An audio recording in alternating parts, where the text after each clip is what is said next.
Système de contrôle FRC 2015, module de contrôle pneumatique.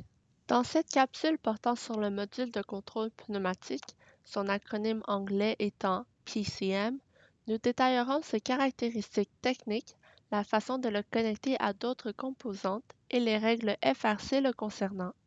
Le module de contrôle pneumatique est un élément du nouveau système de contrôle qui gère les fonctions pneumatiques d'un robot FRC, le cas échéant, ayant des interfaces dédiées au compresseur, à l'interrupteur à pression et aux électrovannes ou solénoïdes. Le module de contrôle pneumatique regroupe plusieurs fonctions de l'ancien système de contrôle.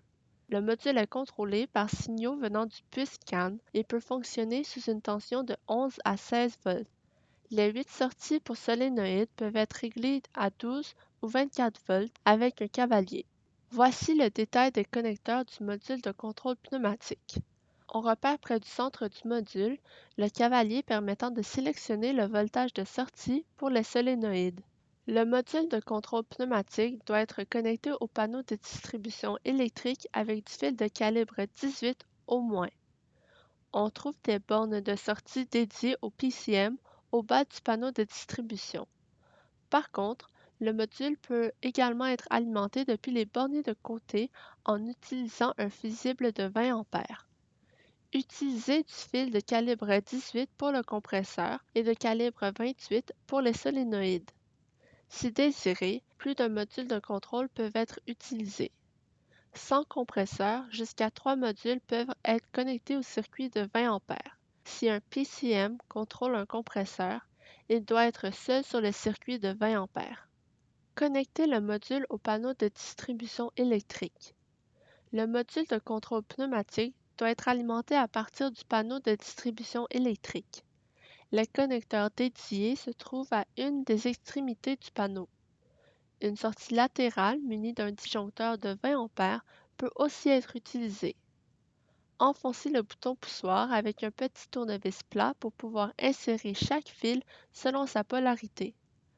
Assurez-vous que les fils sont solidement ancrés et qu'ils ne peuvent pas se toucher en toutes circonstances pour éviter un court-circuit.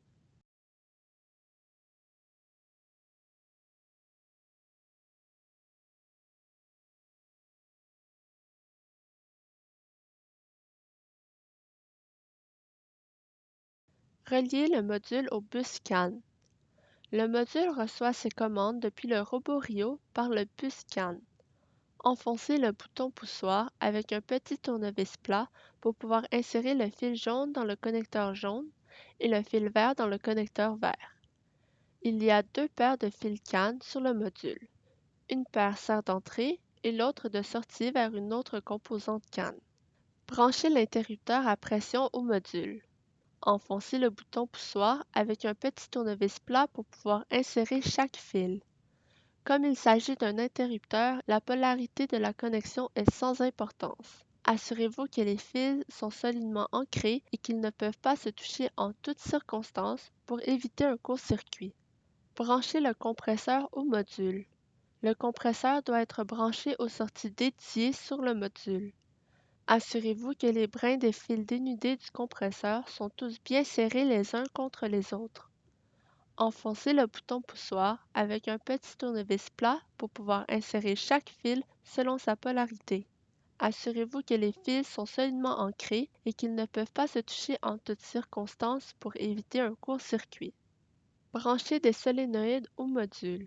Enfoncez le bouton poussoir avec un petit tournevis plat pour pouvoir insérer chaque fil selon sa polarité.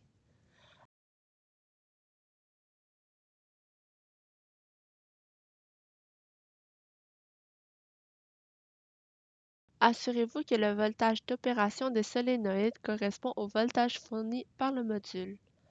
Le voltage des 8 sorties du module peut être sélectionné en déplaçant un cavalier.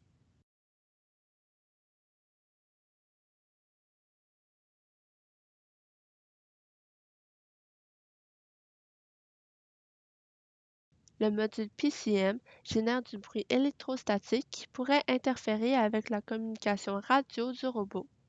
Essayez d'éloigner ces deux composantes. Comme toute autre composante, il est très important de respecter la polarité lors des branchements d'entrée et de sortie. Cette mise en garde ne s'applique pas à l'interrupteur à pression.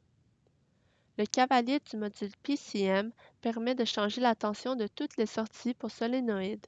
Si à la fois des modèles de valves 12 volts et 24 volts sont installés, plus d'un module PCM devront être utilisés. Les équipes ne sont pas tenues d'utiliser le PCM pour contrôler leur mécanisme pneumatique. Elles peuvent encore utiliser des spikes pour contrôler un compresseur ou des solénoïdes et connecter l'interrupteur à pression directement au robot Rio.